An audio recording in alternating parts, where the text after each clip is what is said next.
Welcome, everyone, to People on Dating. I'm your host, Will Mraz. And for those of you who are tuning in for the first time, this podcast is about the ups and downs in dating and how to navigate through it. Today, my guest is Lee Wilson, Coach Lee Wilson. He's a relationship expert with more than 2 decades of experience as a dating coach and a founder of Love Dynamics.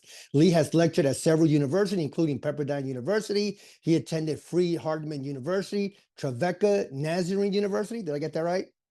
You got that right. All right. And holds a diploma in marriage and family counseling. Coach Lee, thank you so much for being on People on Dating. How are you?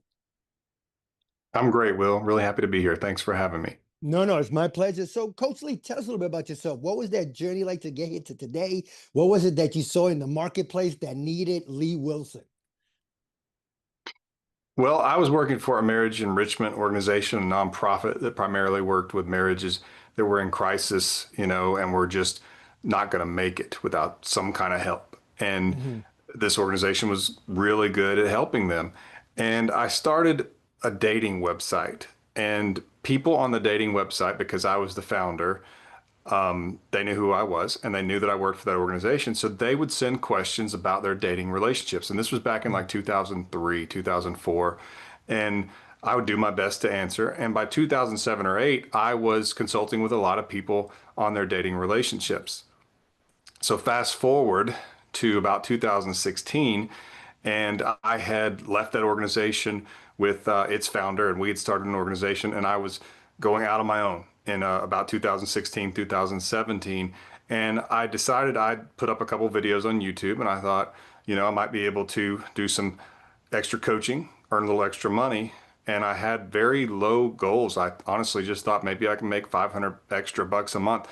Within 3 months, I was stopping everything else and doing that full time because I had several videos that took off on me and got over 1 million views.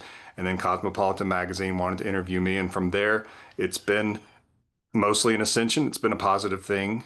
And now it's a business. I have lots of people around me, employees now. We're up to like somewhere around 11 or 12 people. And it's been a great thing. And I think that a lot of people have been able to be helped just from my experiences and observations. It's not that I'm just a super genius, it's that I've seen a lot.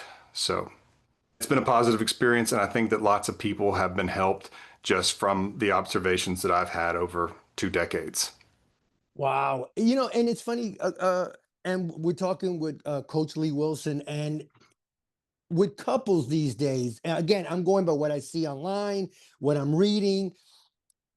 Has the dynamic changed from when you were younger, 2003, 2004, 2005, where it seems like more and more couples are in competition with each other? This is what I'm reading, where, a woman now has the status, she's going to college, she's making a lot more money. A man has to equal her or be better. Am I saying that right? That it seems like the couples are more into competition than working together as one? I think so. And that's a primary problem in marriages that we don't really want to talk about today. It's not really politically correct. Sometimes it might even come across to some people as, oh, you're a misogynist, you're a sexist. But the traditional way that things were done, there was a homemaker, someone who made the home a great place for the two of them and for their family. And there was the other person who was the breadwinner who would fund everything. And it made for a great team. Nowadays, what I see a lot in the marriages that end up at the divorce attorney's office is that they are both career focused on their own careers and they're going different directions. All that energy day after day to something different from, contributing to the other person. And so then they get home and here are the scraps. Here is what I have left at the end of my exhausting day. And no one is there to make the home a great place for the two of them. They kind of have to take care of the house, the home by community. They have to do Grubhub or whatever to get the food there. And even though it can work, it does work with some people, there are a lot of people that I speak to where I will be in a conversation and I will turn to the wife and both of them have been describing arguments, frustration, resentment, anxiety. And I'll just look at her and I'll say, do you want to quit your job? And the reaction is so often she will start sobbing and she will just say, I do. I want to make this home better for myself, but also for my husband. But I'm tired and I'm stressed out. And, men and women are different. And the more that we fight that as a world and as a society, it is to our detriment because it is obvious. It does not take a genius to look at a man and look at a woman and say, these are two different beings with different strengths and different weaknesses. And we can be great teammates. And, the best way that I have seen it work is the traditional model. And I'm not saying that, women are incapable. I'm certainly not saying that at all. I am saying, though, that when you're on a team, that you oftentimes need to play to your strengths and to the strengths of the other person and the weaknesses that you have and the weaknesses of the other person. And that we have good psychological data, even though it's not talked about because it's not politically correct, but that shows that it works really well when you have a man as a primary breadwinner and a woman who is a homemaker for the two of them, and that they operate as a team that way. That doesn't work for everybody. And some people are just going to be against that and not like that. But if you just want to give yourself the best chance at having a peaceful, long, permanent type of relationship, at least give that a thought. At least give it a try. Because, especially, I spoke to a woman recently, and she is in a very high pressure job. She's a single mom. Her husband left her several years ago. She's trying to find a man. She wants a husband. And she keeps running into these guys who are telling her they want an equal contributor financially. And so she has the kids that are already, that's a full-time job right there. And she's working full time. And she just said, but I don't know when they expect that I'm going to have any time for them. If I'm a full-time mom and I have a full-time career, and then they're going to have a full-time career, it's like, when do we actually get to be together as a couple? And that's a legitimate question, but she is busting it. She's trying to prove that she is an equal contributor financially. But I asked her, I said, are you tired? And she said, like you would not believe.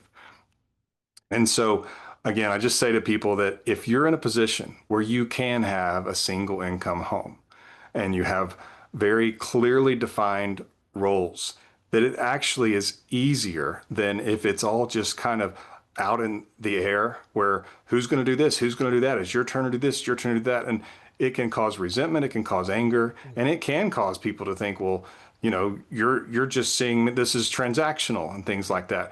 But if you just have it to where we have understood expectations, I'm going to take care of this and you take care of that. I'll stay in my lane and you stay in yours. It is not about oppression. It's not about tradition. It's just about making basically a team that functions well, because I don't need to be doing everything and she doesn't need to be doing everything. It'd be great if I had my area and she had her area and I didn't, get in her area and get over her shoulder and tell her how to do things and she didn't do the same thing with me. And then when we were done, we just got to be together. I know that's not possible for everybody, but I used to think differently. I used to be kind of non-traditional, so to speak, in that aspect. But years of just looking at data and just observing people and the situations, that's one of the conclusions that I've come to. And we're talking with Lee Wilson, Coach Lee Wilson, and and I see that online, that when women want to get married, they're looking for a partner. I don't hear the word husband anymore. And on the man side, I say I'm looking for a wife, blah, blah, blah, stay at home wife. But if she wants to work, that's up to her. But if I could provide, is the provider mentality for a man, is that waning? Is that, now they're looking for 50-50? Because now that's a new buzzword I'm hearing. 50-50 on the man side. Women says, oh, no, I don't do that. If I'm going to marry you, I'll take care of the household, but no 50-50. I'm hearing that now. 50-50 for the man's side, no 50-50 for the woman's side. Right. Where's the middle ground, if there is one? Yeah, and as a man, I can speak for men. I'm not afraid to stick up for men because they do get the short end of the stick in some areas, just like Yeah. I'm sure that women think they get the short end of the stick in some areas. But it does seem that for women, it's often okay when men are expected to have traditional roles. Most women would expect that the man would be a provider. I recently spoke with one where they were independently wealthy. It was her money, and yet she wanted him to have a job to be respectable so that the family would respect him. And that's not the case if you flip it around. And Right. I saw recently there was a video I saw where they were asking these women, do you expect a man to open the door for you and things like that? And they said, that's a must. That is a non-negotiable. And I remember thinking, can you think of anything where a man would say, a woman must do this for me? This is non-negotiable. Usually there's going to be a really negative reaction to him if he says that, Oh, if he hundred is percent. demanding of Yeah. anything out of her. And so I think that some of this is that men are going to have to step up and take a stand and be strong and say, look, if you want me to do things that are traditionally masculine, if at 2 a.m. there's a crash downstairs, who goes to check on it? Who goes and possibly is risking his life? It's the man. That's what it's always expected to be. And sure, are there exceptions? 1 out of 100, maybe it's a woman. Most of the time, it's a man. Even if the woman is a feminist, the man's going to go when there's danger and check on it. So if he's supposed to do the traditional things that even require risking his life, if he's going to do the traditional things like opening the door where he's putting her on a pedestal and doing this nice thing for her, why can't he say, I want you to do some traditional things. I want you to cook for me. And to say that's a non-negotiable. Because if he's willing to risk his life, that's really a small thing to ask to say, could you cook for me? Could you be the primary cook of this house? Could you clean my house? I mean, these are reasonable things. If he's providing the financial support, the money, and he's willing to risk his life in the middle of the night, then it's not asking too much to say, hey, I'll do that. Sure, that's what men traditionally do, and you expect that out of me. So I expect something traditional out of you. I expect you to cook and clean for me. And that's what your role is in this. Maybe that's kind of how you pay rent, especially if I'm the provider. That's how you chip in on that. Pay rent's not the right term, but you know what I mean there. I mean, And I yeah. think that men, because we love women, we have kind of been willing to accept some double standards and some mistreatment, even expectations that could not be reversed. And I think you're just going to have some men who are willing to take a stand and say, this is what I want. And if I don't get my toys, if I don't get the toy that I want, I'm going to take my toys and go home. That's the phrase I'm looking for. That if I don't get Yeah. what I want, I'm going to take my toys and go home. Because sometimes you have to do that. Because if you realize that what we have right now is not going to make it long term because it's not sustainable, and for a lot of men, feeling like that they can have traditional roles imposed on them and traditional expectations imposed on them, but they can't Right. expect that out of the woman, that's probably not going to last long term. He's going to start resenting her. He's going to feel that he is treated as less than. He's going to feel like he's not valued as much. And eventually he's probably just going to leave. And so you have to know that at this point, I realize this won't make it long term. So either we do this or I'm out now. And of course, if you're Right. married, it's different. You're going to have to put in a lot more work because you have made a vow and because a lot of times there's children, there's assets, there's more ropes of commitment. And so that can be more difficult. But if one of the people in the relationship can have expectations of gender roles on the other, then it's fair that the other can have the same. This is a subject that people want to talk about, especially on the men's side. Like some of the guys I've known or I know, whether they're in their 50s or 60s or even their 20s and 30s. And it seems like especially the younger men are scared to approach this type of subject, the traditional values that they want and they want for themselves and want for their woman.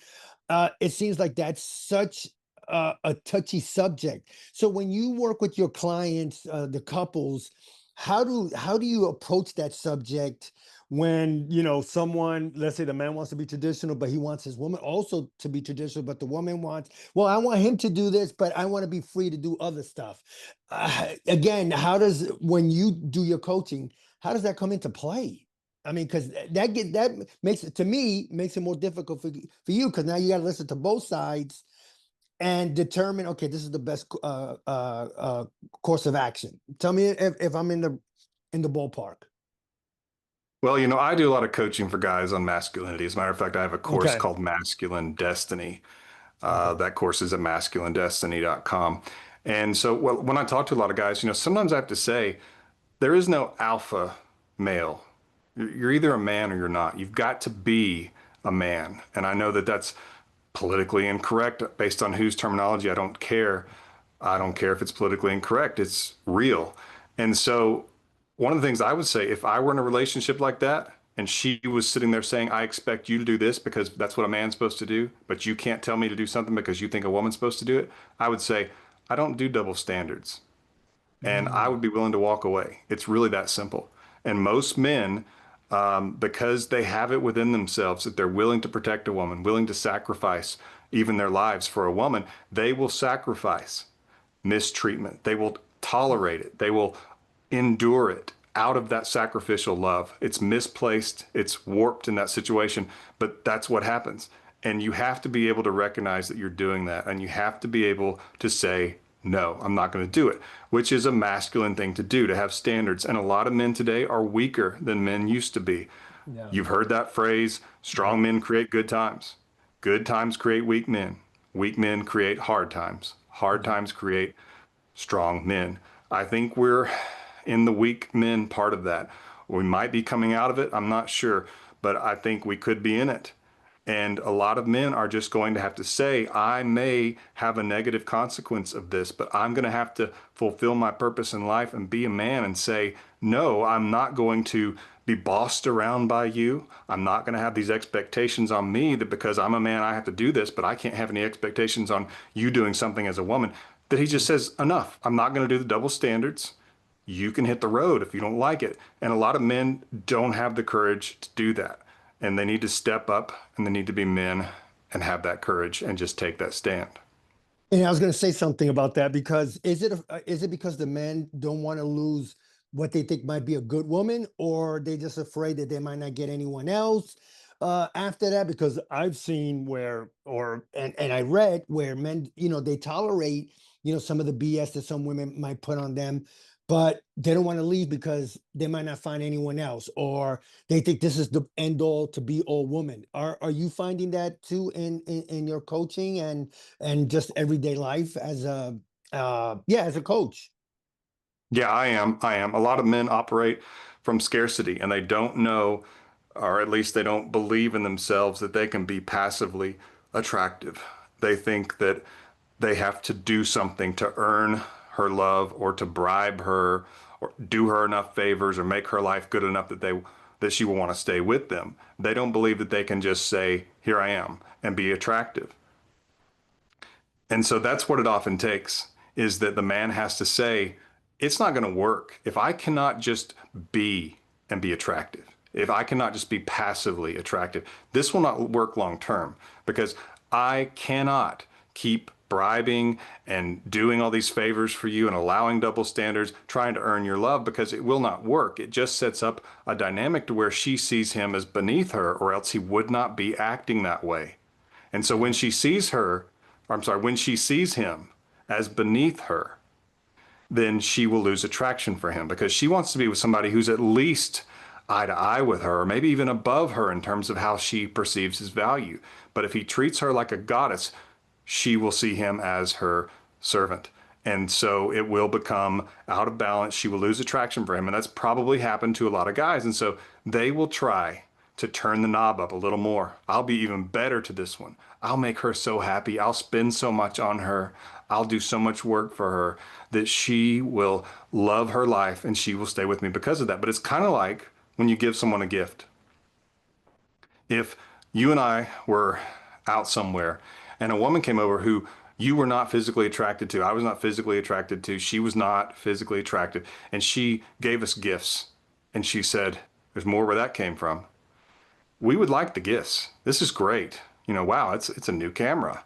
Wow, it's a new golf club. Whatever it is, we might like the gift. That doesn't mean we're attracted to her. And Right. that's where a lot of men, they mix up being a provider and they start to see themselves as they're the chief of happiness and that they're going to make her happy by gifts. And that's going to make her love him, want to be with him. Well, no, you just set up a precedent that how you keep this woman is by bribing her with gifts. And that's not going to work long term. She will leave you. And so you want to find a good woman who, first of all, does not have double standards, but also who you can be passive with and she will still be attracted to you. And what I mean by passive is that you're not having to earn her attraction. You're not having to fight for her to love you. Yeah. Yeah, go ahead, Lee. Sorry. No, I'm sorry. I didn't mean to cut you off. Go, please. Well, but it's that You can do the same things that she does. You can just be yourself. Sometimes you're going to feel like you want to be quiet. I don't want to go out tonight. Or sometimes maybe money's going to be tight. If you are with someone who loses interest in you in those situations, then the writing's on the wall. And even though it's difficult, even though it's tough, you've got to be willing to walk away or let the relationship go if that's the case. You've got to be willing to stand up for yourself, not because you're putting yourself above the other person, but just because you know it won't work out long term. And I see a lot of these guys with the new term simps and all that. And I tell them, 'cause I'm the older guy in the group. I'm like, dude, you gotta have your boundaries. You gotta have your standards. You can't let anyone cross it, whether it's a close friend for 40 years, 20 years, whatever. You gotta have your boundaries. What do you think about that? Like setting the boundaries, not having anyone cross it, or your preferences. Well, I know I I went do off on a agree. tangent. Sorry about that. That's great. I do agree. And a lot of this is that sometimes this is kind of what I would consider a very advanced lesson in masculinity. Sometimes you're going to be in a situation where being respected is more important than being loved. For example, my role as a husband, as a father, first is protector, second is provider, in my opinion. Right, And there are times when I'm not as concerned about someone liking me as I am them knowing if I have to, I will end you to protect my wife and kids. right, And so being respected in those moments, even if they don't like you, is more important. And you have to know when those moments are because respect is the most valuable thing that a man can hold. It's even more important than love. And a woman can't be attracted to you if she does not respect you. And so if you behave in your life in a strong, confident way, where you are willing to do the tough things, you're willing to be unliked sometimes, but you put respect at the first and foremost place, you will get love and you will be able to give love. But it has to be with that respect there because if she does not respect you, she will not trust your ability to protect her. She will not feel safe with you because she respects a man who's a protector, who's strong. That is what men have to offer in terms of attractiveness, strength, and just even though it's something maybe is not politically correct, but men are attracted to that softness, that warmth of women. And women are attracted to strength in all areas, physical strength, mental strength, and emotional strength. A lot of men that I talk to, a lot of young men, they do not manage their emotions well. They cry a lot. They have, anxiety just with life in general and things like that. And I'm not getting onto them or kicking them while they're down, but I'm saying that is something. Sometimes you have to project it. Sometimes you have to fake it until you make it. Sometimes you have to choose. This may cost me. I'm going to do it anyway. And sometimes you just have to work at it for a long time. And I'm certainly here to help with that. And there are other people who can help with that. But you have to decide I will have respect. I will earn it. I will deserve it. But I will insist on that. And I'm not going to be a jerk. I'm not going to be violent or, you know, act like a monster to get it from my wife at all. But I am going to expect it, and I'm going to do things that deserve it. When I don't get respect, I am going to point it out. Just like when I said earlier, I would say I don't do double standards.